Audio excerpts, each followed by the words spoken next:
Untuk materi yang kedua akan diisi oleh Ustadz Furqon yang bertemakan tentang semangat beribadah di masa pandemi. Kepada Ustadz Furqon, kami persilahkan. Assalamualaikum warahmatullahi wabarakatuh. Adik-adikku sekalian yang berada di rumah, juga para orang tua yang sedang mendampingi anak-anaknya. Alhamdulillah di pagi hari ini atas izin Allah kita ditakdirkan untuk bisa bermuajahah. Di pagi hari ini kita akan membahas terkait dengan semangat ibadah di masa pandemi. Tidak ada suatu hal yang merintangi kita untuk selalu beribadah dan beristiqomah untuk menjalankan kewajiban kita sebagai umat muslim, kendati pun kondisinya seperti ini. Termasuk ibadah-ibadah yang biasa kita lakukan, ibadah wajib seperti sholat, berpuasa dan yang lainnya. Namun perlu kita ketahui, utamanya adik-adik sekalian, bahwa yang namanya ibadah itu tidak terbatas sekedar sholat, zakat, puasa, ibadah haji dan yang lainnya. Bahwa ibadah itu setiap aktivitas kita sehari-hari itu juga bisa termasuk adalah ibadah. Nah, tidak hanya sekedar seperti yang adik-adik sekalian pernah laksanakan ketika di sekolah. Nah, ini contohnya. Ini adik-adik sekalian saat di sekolah, ini aktivitas kalian saat itu ketika dalam kondisi normal bisa baca Quran sama-sama, menghafal bareng-bareng di kelas dan yang lainnya. Atau bisa juga sholat berjamaah sama-sama di masjid. Itu semuanya aktivitas ibadah. Bahkan ini ada sebentar lagi kita akan melaksanakan ibadah kurban. Nah, ini teman-teman kita yang dulu sempat ikut meramaikan acara Idul Kurban di sini, dan insya Allah untuk tahun ini juga akan diadakan. Baik, adik-adikku sekalian yang Allah muliakan, juga para orang tua yang kami hormati, ibadah tidak hanya sebatas itu. Sekali lagi, ibadah tidak hanya sebatas itu. Kita, mohon maaf nih adik-adik, kalian sebagai seorang anak, ibadah di antara ibadah selain ibadah-ibadah sholat, puasa dan yang lainnya, itu ada ibadah yang paling mulia dan paling tinggi derajatnya. Apa itu? Ayo, kira-kira apa? Berbakti kepada kedua orang tua. Taat kepada kedua orang tua itu luar biasa pahalanya. Bahkan ridallahi fi ridol walidain wa sukhtullahi fi suhtih. Ridho Allah itu berada di atas ridho kedua orang tua. Dan kebencian Allah itu, kemurkaan Allah itu berada di atas kemurkaan kedua orang tua kita. Jadi sekiranya mama dan papa kita ridho, maka Allah pun insya Allah ridho. Sekiranya orang tua kita gak suka ke kita, nauzubillah, kalau sekiranya membenci kita, maka Allah pun akan benci kita.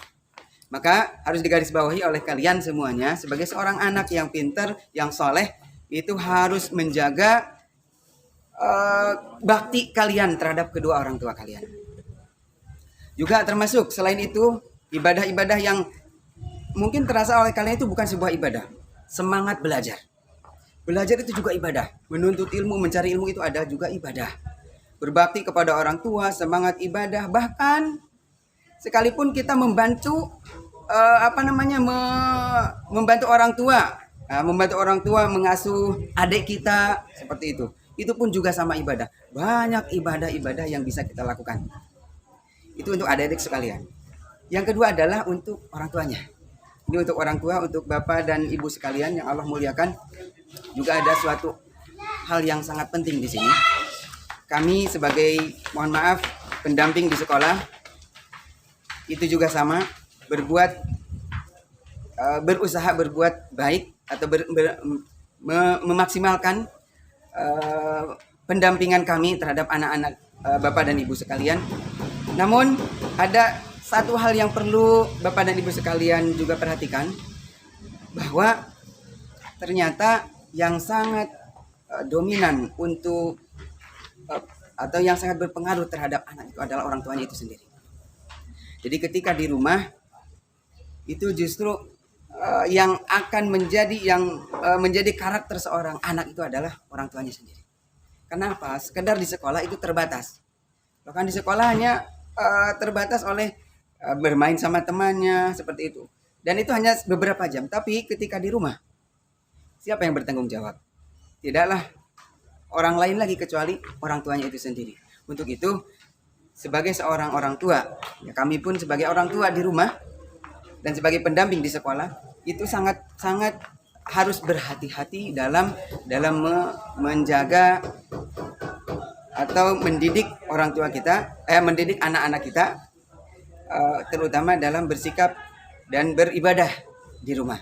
Artinya di sini sebagai orang tua kita harus juga menjadi contoh bagi anak-anak kita senantiasa beribadah dan mendampingi anak-anak kita untuk bersemangat beribadah, bersemangat belajar, semangat mendampingi juga, karena itu adalah amanah.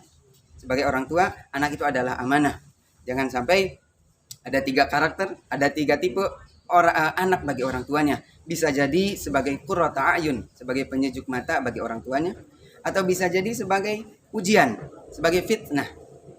Juga bisa jadi sebagai musuh. Aduwwul lakum, sebagai musuh bagi kalian. Jadi kesimpulannya di pagi hari ini, sebagai seorang anak adik-adikku sekalian, kalian harus senantiasa semangat belajar, senantiasa semangat beribadah, baik itu sholat, juga yang utama adalah berbakti kepada kedua orang tua kalian. Kalian jangan sampai membantah orang tua ketika orang tua mengajak kalian. Jangan sampai menolak ketika orang tua mengajak untuk sama-sama belajar.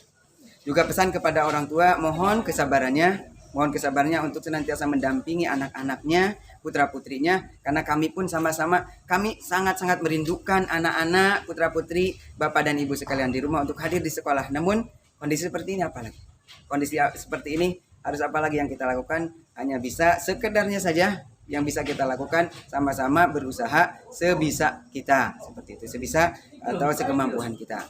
Baik, kesimpulan sekali lagi, kita sama-sama bekerja sama untuk orang tua di rumah, juga anak-anak jangan sampai susah untuk dikondisikan atau diajak belajar sama orang tuanya. Terima kasih.